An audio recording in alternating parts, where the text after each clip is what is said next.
Emily and I had been inseparable since high school. She wasn't just my best friend. She was my confidant, my partner in crime, and the sister I never had. We spent countless nights watching cheesy rom-coms, sharing secrets about our crushes, and planning our dream weddings. Whenever we talked about the future, we'd joke about how we'd be each other's maids of honor. It was a pact, sealed with laughter and late-night pinky promises. When Emily met Jason, she was over the moon. I remember the day she introduced him to me like it was yesterday. We were at a coffee shop, her face glowing with excitement as she described her amazing new boyfriend. Then Jason walked in, and my heart sank. Jason and I had dated briefly in college. It wasn't a passionate love story, just a 6-month relationship that ended in mutual disappointment. We realized we wanted different things. He was too focused on his career, and I wanted more emotional connection than he could give. The breakup wasn't catastrophic, but it wasn't pleasant either. After it ended, we went our separate ways and never looked back. When I saw Jason standing there with Emily, I was caught off guard, but I smiled and shook his hand. I could tell he recognized me, his expression flickering with surprise before settling into polite indifference. After the initial awkwardness, we all sat down, and I did my best to focus on Emily's happiness. Emily insisted their relationship was purely coincidental. "I didn't even know you two dated until we'd been together for months," she said. "If I'd known, I would have talked to you first." I assured her it wasn't a big deal. I was over Jason, and as long as she was happy, I was happy too. "I'm not going to let something from the past ruin what we have," I told her, meaning every word. But things didn't stay that simple. The tension started small. At their engagement party, Jason kept his distance from me, which I found odd but didn't dwell on. Emily was radiant, basking in the attention of her friends and family. I tried to focus on her and ignore the way Jason avoided eye contact or left the room whenever I entered. A few weeks later, Emily asked to meet for coffee. She looked nervous, fidgeting with her necklace as we sat down. "I need to talk to you about the wedding," she began, her voice unusually hesitant. I felt a pang of dread. "What's wrong?" She took a deep breath. "Jason, and I think it's better if you don't come." Her words hit me like a slap. "What?" I asked, trying to mask my hurt. "It's not personal," she said quickly. "It's just having you there might make Jason uncomfortable. He doesn't want any awkwardness on our big day." Awkwardness? I hadn't done anything to make things awkward. If anything, I'd gone out of my way to be supportive. "Emily, are you serious?" I asked, my voice barely above a whisper. She nodded, her eyes filled with what I could only describe as guilt. "I know it's a lot to ask, but I don't want any drama. This day is so important to me, and I need everything to go perfectly." I swallowed hard, trying to keep my composure. "If this is what you need to feel happy on your big day," I said, forcing a smile, "I'll respect that." I walked away from that conversation feeling hollow. Emily had always been my rock, the person I trusted above all else. Now, I felt like I'd been cast aside, like our friendship was a casualty of her relationship with Jason. Still, I tried to push the hurt down and focus on moving forward. I wasn't going to let this destroy our friendship, no matter how much it stung. But as the days passed, I couldn't shake the nagging feeling that something wasn't right. Little did I know, this was just the beginning. The uninvitation wasn't the worst part. It was only the spark that would ignite a firestorm I never saw coming. After Emily uninvited me from her wedding, I tried to move forward. It hurt, of course, but I told myself that friendships sometimes took a back seat to romantic relationships. If not being at her wedding was what she needed to feel happy, I wasn't going to stand in the way. But moving on wasn't as easy as I'd hoped. Almost immediately, I noticed a shift in our friend group. Conversations would trail off awkwardly when I entered the room, and people who used to be warm and friendly became distant. At first, I chalked it up to wedding stress. Emily had likely vented to them about having to uninvite me, and maybe they didn't know how to act around me anymore. Then the whispers started. A few mutual friends avoided eye contact when I tried to make conversation, while others exchanged knowing glances that made my stomach churn. It felt like I was missing a crucial piece of the puzzle, but no one was willing to clue me in. Eventually, it was Hannah, someone I'd always considered a neutral party, who broke the silence. We ran into each other at a coffee shop, and after a few minutes of polite small talk, she sighed heavily. "I think you should know what Emily's been saying about you," she said hesitantly, stirring her latte. A knot formed in my stomach. "What do you mean?" Hannah hesitated, glancing around as if worried someone might overhear. "She's been telling people you're still hung up on Jason," she said finally. "That you're jealous of their relationship and that you tried to sabotage it. I stared at her, dumbfounded. What? And Hannah continued reluctantly. She told a few people you tried to kiss Jason at their engagement party. My jaw dropped. The accusation wasn't just false, it was ludicrous. I'd barely spoken to Jason at the party. The idea that I would try to kiss him, let alone sabotage their relationship, was so far from reality it was laughable. Furious, I decided to confront Emily directly. I called her that evening, my hands trembling as I gripped my phone. She answered on the second ring, her voice cheerful. Hey, she said. What's up? Emily, I said, struggling to keep my voice steady. We need to talk. I just heard something, and I need to know if it's true. There was a pause. Okay, she said cautiously. Did you tell people I tried to kiss Jason at your engagement party? I asked, cutting straight to the point. Her sharp intake of breath was all the confirmation I needed, but she quickly recovered. What? No. Who told you that? Hannah, I replied. She said you've been spreading rumors about me, saying I'm jealous of your relationship and that I tried to sabotage it. Emily, is this true? Of course not, she said, her voice tinged with faux indignation. I would never say something like that about you. You're my best friend. Then why are people treating me like I'm some kind of villain? I demanded. Because someone is spreading lies, and it's clearly coming from you. Emily sighed dramatically, her tone shifting to one of hurt innocence. I can't control what people say, you know. Maybe someone misinterpreted something I said. But I swear, I would never try to hurt you like that. Her response only fueled my anger. I wanted to believe her, I needed to believe her, but the damage was already done. People in our circle believed the lies, and I could feel my reputation crumbling under the weight of her deceit. As I hung up, a part of me wanted to let it go, to take her at her word and move on. But deep down, I knew something wasn't right. This wasn't the Emily I thought I knew. And for the first time in our friendship, I started to question whether I really knew her at all. This was no longer about a wedding or an uninvitation. This was about trust, and Emily had shattered mine. After my confrontation with Emily, I decided the best thing I could do was distance myself. If she wanted to spread lies, let her. I had no interest in stooping to her level or playing her games. I avoided mutual friends as much as I could, choosing to focus on work and hobbies instead of getting dragged further into the drama. But the rumors didn't stop. Every time I thought I'd moved past it, something new would bubble up. Whispers of things I'd supposedly said or done, side eyes at gatherings that I couldn't quite ignore. It was exhausting, and no matter how hard I tried to rise above it, Emily's lies kept pulling me back into the fray. The final straw came a week before her wedding.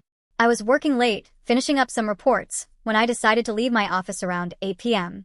The parking lot was mostly empty, bathed in the dim glow of flickering streetlights. As I approached my car, I spotted a familiar figure across the lot. At first, I wasn't sure it was her. But as I got closer, there was no mistaking Emily. Her signature curls and bright red trench coat made her instantly recognizable. She was leaning against a car, her body language unmistakably intimate. Then I saw him, Mark, her boss. Mark was married with 2 young kids, and he wasn't exactly shy about talking about his perfect family at office events. Yet here he was, locked in a passionate kiss with Emily in the middle of a parking lot. My jaw dropped. I ducked behind a car, my heart pounding. I didn't know what to do. A part of me wanted to confront her right then and there, but something told me to hold back. I pulled out my phone, angling it just enough to snap a few photos and capture a brief video of their embrace. As I watched them pull apart and climb into Mark's car, shock gave way to something else. Clarity. For months, Emily had been painting me as the villain. She'd spread lies about me, ruined my reputation, and made me question every friendship in our circle. All the while, she'd been carrying on an affair with her married boss, risking not only her relationship with Jason but also Mark's marriage. It was like a switch flipped in my mind. I realized then that Emily wasn't just lying to protect herself. She was lying to deflect attention from her own misdeeds. She needed me to be the villain, so no one would look too closely at her. At first, I didn't plan to do anything with the evidence. I didn't want to sink to her level, and a part of me still clung to the hope that I could move on without creating more chaos. But that hope shattered when another mutual friend, Sarah, reached out to me. I don't know how to say this, Sarah said over the phone, her voice hesitant. But Emily's been telling Jason that you've been harassing her. She said you've been calling and texting, saying you can't let him go. My hands clenched into fists. What? I didn't believe her, Sarah added quickly. But Jason seems confused. I think he's starting to wonder if there's some truth to it. That was it. Enough was enough. Emily had crossed every line imaginable. She'd not only sabotaged our friendship, but also actively worked to destroy my reputation. And now, she was trying to manipulate Jason into thinking I was obsessed with him. I wasn't going to sit back and let her get away with it anymore. That night, I reviewed the photos and videos I'd taken of her and Mark. The evidence was clear, undeniable. I wasn't proud of what I was about to do, but I knew it was necessary. Emily had been hiding behind lies for far too long. It was time to pull back the curtain and show everyone, including Jason, who she really was. The next day, I couldn't shake the image of Emily and Mark from my mind. Every time I closed my eyes, I saw her leaning into him, their bodies pressed together in a way that left no room for doubt. It wasn't just the betrayal itself, it was the hypocrisy. She had gone out of her way to paint me as a villain, all while carrying on a secret affair that could destroy multiple lives. So I made a decision. If Emily was going to lie and spread rumors to protect herself, I was going to gather the truth. That evening, I returned to the parking lot where I'd seen them. It felt surreal, standing there with my phone in hand, the streetlights casting long shadows across the asphalt. I told myself I wasn't doing this out of malice. I was doing it because Emily needed to be held accountable. I didn't have to wait long. Around 7:30 p.m., a sleek black car pulled into the lot. Mark stepped out first, glancing around nervously before Emily appeared, her heels clicking against the pavement as she approached him. Their body language was just as telling as before, an intimacy that was impossible to mistake. Mark reached for her waist, pulling her close, and they kissed, completely oblivious to their surroundings. I started recording, making sure to keep my distance while capturing everything. As they talked, I strained to hear their conversation, angling my phone to pick up the audio. "I can't believe the wedding's next week," Emily said with a nervous laugh. "This is so risky." Mark chuckled, brushing a strand of hair from her face. "You're worth it," he said softly. "I wish things were different, but you know how complicated this is." Her response was muffled, but the implication was clear.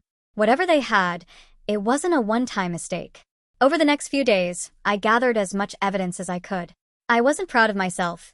It felt invasive and underhanded, but every time I thought about stopping, I remembered how Emily had spread lies about me, trying to ruin my life to protect her own secrets.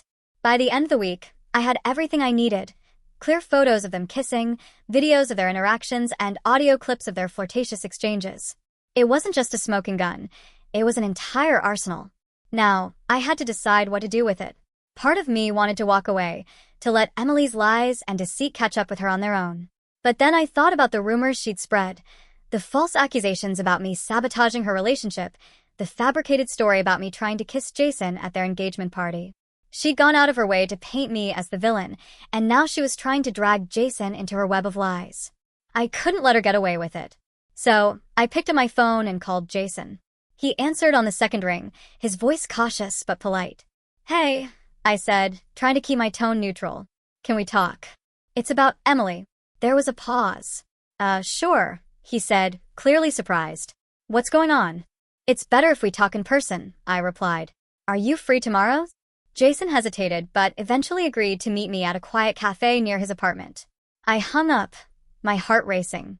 When I arrived the next day, Jason was already seated at a corner table, a cup of coffee in front of him. He looked uneasy, his brow furrowed as he glanced up and saw me. "Thanks for meeting me," I said, sliding into the seat across from him. "Sure," he said, though his tone was wary. "What's this about?" I pulled out my phone and placed it on the table. "I think you need to know the truth about Emily," I said. His eyes narrowed. "What are you talking about?" I opened the photo gallery, scrolling to the first image of Emily and Mark in the parking lot. "She's been lying to you," I said quietly.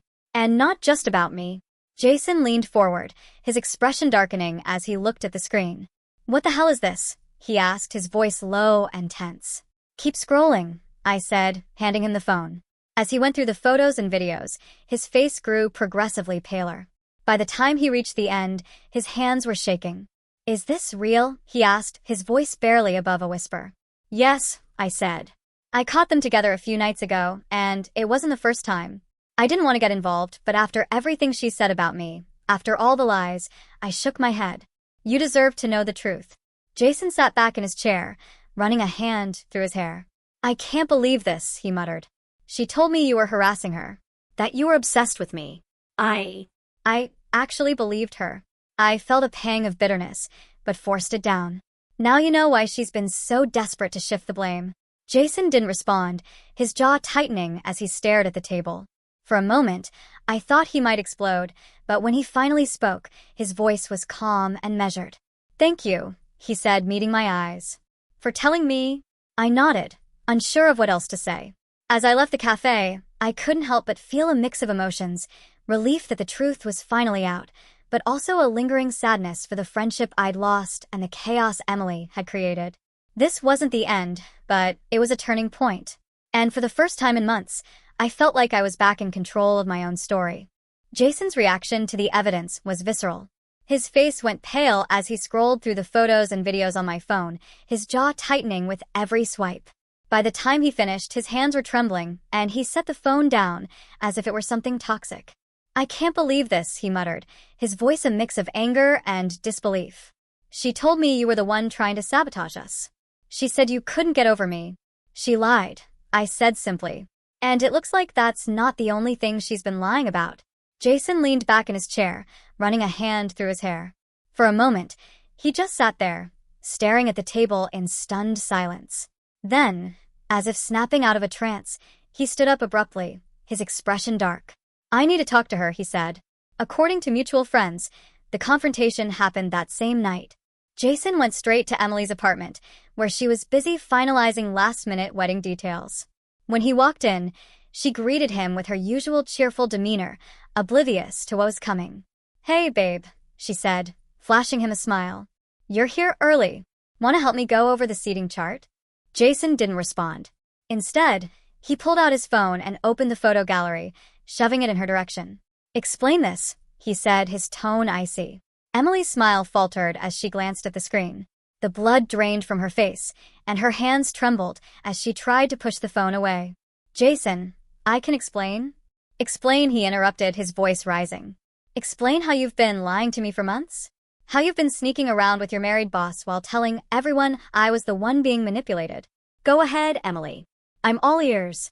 Emily tried to deny it at first, sticking to vague excuses. It's not what it looks like, she insisted. Those photos, someone must have set me up. It's not real, Jason. But Jason wasn't buying it. Cut the crap, Emily, he snapped. I saw the videos. I heard what you said to him. Are you seriously going to stand there and lie to my face? Finally, she broke down, tears streaming down her cheeks as she stammered out an apology. It was a mistake, she sobbed. I didn't mean for it to happen. It didn't mean anything, I swear. Jason's expression hardened. Didn't mean anything, he repeated, his voice cold. You've been sleeping with your boss while planning our wedding. You've lied to me, to our friends, to everyone. And now you expect me to believe it didn't mean anything. Emily collapsed onto the couch, burying her face in her hands. I'm sorry, she whispered. I didn't know how to stop. I was scared you'd find out and leave me. And Jason cut her off. You're damn right I'm leaving you, he said. The wedding's off. I can't marry someone who doesn't even respect me enough to tell the truth. The fallout was swift. The next morning, Jason sent out a mass text to the wedding party, announcing the cancellation. I can't go into details right now, the message read, but the wedding is off. I appreciate everyone's understanding. Word spread quickly, and it didn't take long for the truth to come out. Someone leaked the photos and videos to a wider circle, and soon Emily's affair was the talk of every group chat. Friends and family who had once rallied around her began to distance themselves, shocked by her actions. As for Jason, he moved out of their shared apartment the same day, taking only the essentials. She's not the person I thought she was, he told a mutual friend. I don't even know who she is anymore. Emily tried to do damage control, reaching out to friends to plead her case, but the evidence against her was damning. With her lies exposed and her wedding in ruins, her carefully curated image was crumbling before her eyes. Watching it all unfold was bittersweet. I hadn't set out to destroy Emily's life, but I couldn't deny the sense of justice in seeing her lies finally catch up with her. She had spent months vilifying me, spreading rumors, and manipulating the people around her to protect her secrets. Now, those secrets were out in the open, and there was no one left to take the blame. It wasn't over yet, but the reckoning had begun. The aftermath of Jason canceling the wedding hit Emily like a wrecking ball. What started as whispered gossip within our friend group quickly exploded into full-blown scandal, dragging her life into chaos. By the end of the week, almost everyone knew about the affair. The photos and videos I'd shown Jason had made their way into the hands of others. Whether by Jason's doing or someone else's, I wasn't sure. Regardless, the fallout was swift and brutal. The most devastating blow came when the evidence reached Mark's wife. I'd heard through the grapevine that she was furious. She wasted no time filing for divorce, citing adultery, and attaching the photos and videos as proof. Word soon spread that she'd also sent the evidence to Mark's employer. Their company had a strict policy against workplace relationships, especially those involving supervisors and subordinates. Within days, both Emily and Mark were called into HR and subsequently terminated for violating company rules. Emily's carefully constructed life was crumbling before her eyes, and she was desperate to find someone to blame. That someone, of course, was me. She ruined my life. Emily cried to anyone who would listen. She spun a story in which I was the villain, painting me as a vindictive ex-best friend who couldn't handle being uninvited to her wedding. She's jealous, Emily claimed. She's been obsessed with Jason this whole time. This was her way of getting back at me. But the evidence didn't lie. The photos, videos, and recordings painted a clear picture of her betrayal, and no amount of finger-pointing could undo that. People who had once believed her lies about me started to see her for who she really was. One by one, they distanced themselves, their sympathy turning into disappointment and disgust. "I can't believe I ever doubted you," Hannah told me over coffee one day, her tone heavy with regret. Emily was so convincing, but now it's obvious she was projecting her own guilt onto you. Hearing that validation felt bittersweet. I hadn't wanted any of this to happen, but Emily's lies had forced my hand. As Emily's social circle evaporated, so did her professional connections. With her job gone and her reputation in tatters, she had no choice but to move back in with her parents. The confident, put-together woman I'd once called my best friend was now a shadow of her former self, clinging to the remnants of a life she destroyed with her own choices. Despite her attempts to shift the blame onto me, no one was buying it anymore. The same friends who had once taken her side now avoided her altogether, unwilling to be associated with her drama. Even Jason, who had initially tried to stay civil, eventually blocked her on all platforms after she started bombarding him with late-night texts. As for me, I focused on rebuilding. The weight of Emily's lies and manipulations was finally gone, and I felt like I could breathe again. People who had once doubted me were reaching out with apologies, and while I appreciated their support, I was careful about who I let back into my life. Emily's downfall was a cautionary tale, a reminder that lies might shield you temporarily, but the truth always finds its way out. Watching her world unravel wasn't something I took joy in, but it gave me closure I hadn't realized I needed. Still, a part of me wondered if there was anything left of the Emily I'd once called my best friend.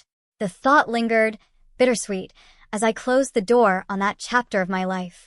While Emily's world crumbled around her, I made a conscious decision not to dwell on her downfall. What was done was done. The evidence had spoken for itself, and her lies had finally caught up with her. My focus shifted inward, toward rebuilding the life I'd put on hold while navigating the storm of rumors, betrayals, and confrontations. The first step was leaving my old job. The toxic atmosphere, coupled with lingering connections to Emily and Mark, made it impossible to feel truly free. I accepted a position at a small marketing firm in the next city over. It wasn't glamorous, but it was a fresh start, a chance to carve out a new identity separate from all the drama. My new coworkers were kind and unpretentious, and for the first time in months, I felt like I could let my guard down. Meeting new people wasn't easy at first. The trust I'd once placed in Emily so freely had been shattered, leaving me wary of forming deep connections. But slowly, I started opening up again. Coffee runs with coworkers turned into lunch dates, and before long, I found myself part of a group that felt more like friends than colleagues. Outside of work, I threw myself into activities that brought me peace. I started taking yoga classes, finding a sense of calm in the quiet stretches and meditative breathing. I joined a local book club, where I discovered people who shared my love for thrillers and existential fiction. One of the most cathartic moments came during a weekend hiking trip with a few of my new friends. Standing at the top of a rocky overlook, surrounded by towering trees and endless blue skies, I felt an overwhelming sense of clarity. For so long, I'd been caught up in Emily's web of lies, her manipulations forcing me to defend myself at every turn. But now, the air felt lighter. The weight of her toxicity finally lifted. Exposing Emily hadn't been easy. It had taken me to a dark place, pushing me to confront parts of myself I wasn't proud of. But it was necessary, not just for me, but for everyone she'd hurt with her lies. One day, Hannah reached out to me again, this time with an olive branch. "I just wanted to say I'm proud of you," she said during a phone call. "You could have let all of this turn you bitter, but instead, you've moved forward with grace." Her words stuck with me. Grace. It wasn't a word I would have used to describe myself during the chaos of Emily's betrayal, but hearing it from someone else made me realize how far I'd come. Rebuilding wasn't about erasing the past, it was about learning from it. Emily's lies had tested my resilience, but they hadn't defined me. And while the scars of her betrayal would always be there, they no longer felt like weights holding me down. For the first time in a long time, I felt like I was finally stepping into a future that was entirely my own. It had been months since Emily's life unraveled, and in that time, I'd done everything possible to distance myself from the chaos she left in her wake. New job, new friends, new routines. Everything felt different, lighter. The thought of her occasionally surfaced, but it was fleeting, like the memory of a bad dream you shake off after waking up. So, when I spotted her at a coffee shop one chilly Saturday morning, it felt like seeing a ghost. She stood at the counter, her shoulders slightly hunched, waiting for her drink. Her once perfect curls were pulled into a messy bun, and the confidence she used to exude was nowhere to be found. I debated whether to approach her, but before I could decide, she glanced in my direction. Our eyes met for a split second, and I saw a flicker of recognition. She quickly looked away, her face flushing with embarrassment or maybe shame. She mumbled a thank you to the barista, grabbed her drink, and bolted for the door without so much as a glance back. As I watched her retreat, I felt an unexpected wave of emotion. There was no sense of triumph, no vindication in seeing her brought low. If anything, I felt pity. Pity for the person she'd become, weighed down by the consequences of her own actions. Emily had always been someone who thrived on control, who meticulously curated her image to appear untouchable. Now, she looked like a shadow of that person, as if all the lies and manipulations had finally caught up with her and drained her of everything she once was. But alongside the pity was something else: relief. Seeing her there, a reminder of everything toxic and destructive she'd brought into my life, only reinforced how far I'd come. I was no longer tethered to her drama, no longer forced to clean up the messes she left in her wake. I stayed at the coffee shop for a while after she left, sipping my latte and watching the steady stream of customers come and go. A part of me wondered what Emily's life looked like now. Did she regret what she'd done? Did she even think about me anymore? Or was she too consumed with trying to salvage what was left of her life to dwell on the friendships and relationships she destroyed? In the end, it didn't matter. That chapter of my life was closed, and Emily was no longer part of my story. Seeing her again was just a reminder of why I'd made the choices I had, why I'd fought so hard to rebuild myself after everything she put me through. As I finished my drink and prepared to leave, I felt a strange sense of peace. I didn't need an apology from Emily, and I didn't need to prove anything to her or anyone else. My life was mine again, free from the weight of her toxicity. In the quiet moments, when the chaos of the past felt like a distant memory, I'd sometimes find myself questioning the choices I made. Could I have handled things differently? Should I have ignored Emily's lies, let her spiral out on her own, and avoided stooping to her level? At first, the doubts were loud, nagging at me in the stillness of the night. I thought about the confrontation with Jason, the evidence I'd collected, and the role I'd played in exposing Emily's affair. A part of me wondered if there had been another way, something less destructive, less final. But every time those doubts surfaced, I forced myself to remember the full scope of what she'd done.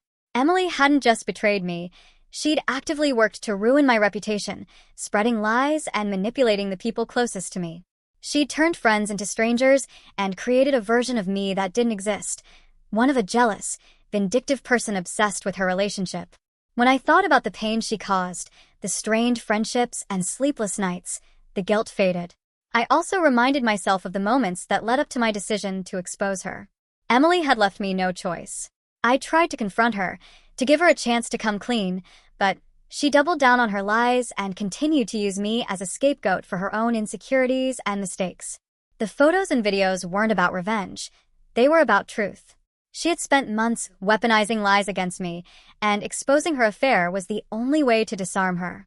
If the fallout destroyed her, that was her own doing. She'd built her life on deception, and it was only a matter of time before it all came crashing down.